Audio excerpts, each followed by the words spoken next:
ଜୟ ଜଗନ୍ନାଥ ସାଙ୍ଗମାନେ। ସକାଳୁ ସକାଳୁ ଗୋଟେ ସୁନ୍ଦର ଆଖୁ ରସଟେ ପିଇଲି। ତ ଆପଣମାନେ ଦେଖୁଥିବେ ଏଇଠି ତ ମୁଁ ଗୋଟେ ପନିର ରୋଲ୍ଟା ଆଜି ମଧ୍ୟ ସକାଳୁ ଖାଇଲି। ତ ଖାଇସାରିଲା ପରେ ଏଇଠୁ ମୁଁ ଆଜି ଦେଖୁଥିବେ କଲେଜ ଯାଇଥିଲି। କଲେଜରୁ ଆସିଲି, ତ କଲେଜ ଆସିଲା ପରେ ଘରେ ଆଜି ଖାଲି ଭାତ ଡାଲି ସବୁ ଗୋଟେ ଚିକେନ୍ ଲଲିପପ୍ ବଢ଼ିଆ ଥିଲା, ଟେଷ୍ଟି ଥିଲା ଖାଇବାକୁ।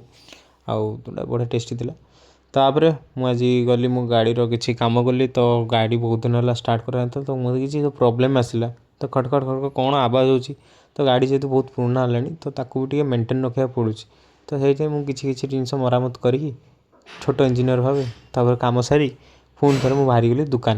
ତ ଏଇଠି ଦେଖୁଥିବେ ଆଜି ଆମ ଦୋକାନରେ ଆସିଛନ୍ତି ଛୋଟ ଝିଅ, ଯାହାକୁ ଦେଖୁଥିବେ ଇଏ ହେଉଛନ୍ତି ଆମ ରାଜେଶ ଭାଇଙ୍କ ସାନ ଭଉଣୀ। ସେଇଠୁ ତାପରେ ମେସିନ୍ ଯାକ ବନ୍ଦ କରି ତାପରେ ଦୋକାନ ତ ଏବେ ବନ୍ଦ କରିବି, ଯେହେତୁ ରାତି ହେଇଗଲାଣି ବହୁତ। ତ ଏଇଠି ଦୋକାନ ଫୋକାନ ସବୁ ମାନେ ଆମର ଯେଉଁ ମେସିନ୍ ଯାକ ଅଛି ବହୁତ ଦାମୀ ମେସିନ୍, ତାକୁ ସବୁ କ୍ଲୋଜ୍ କରି ଦେଖୁଥିବେ ରାତି ତ ଏଇଠି ସବୁ ମେସିନ୍ କ୍ଲୋଜ୍ କରି ଘରକୁ ଆସିଥିଲି। ଘରକୁ ଆସି ଆଜି ମୁଁ ଖାଇଲି ସୁନ୍ଦର ପାସ୍ତା। ଆଜି ପାଇଁ ରହିଲା ଏତିକି ବ୍ଲଗ୍। ତ ଏତିକି ଭଲ ଲାଗୁଛି।